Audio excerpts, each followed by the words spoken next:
Assalamu alaikum jama'a, da fatan an tashi lafiya, ya aiki, ya kowa da kowa.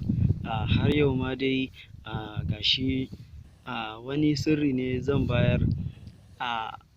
Idan dai kana ji ana cewa ana tafiya akan ruwa, kana jin mamaki, to insha Allahu asiri gaskiya ne.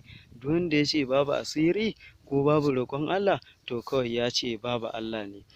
Sabida haka ko me ka gani yarda ce ta Ubangiji.